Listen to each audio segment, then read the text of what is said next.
ដល់ទាំងស្រកែវលាងត្រួយហាងរតីភក្ត្រាបក្រឹមញឹមព្រឹមព្រៃចិនអើយអាឡ័យអង្គុយស្រមៃឃើញថ្លៃជានេះបបរសាត់ឆ្ងាយបាត់ទៅហើយអូនអើយបងនៅចងចាំមិនភ្លេច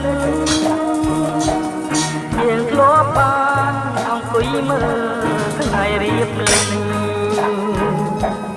រស្មីពេជ្រចាំងរំលេចភក្តីជីវ៉ាថោមអើយខំត្រង់អស់ស្រីក្នុងលោក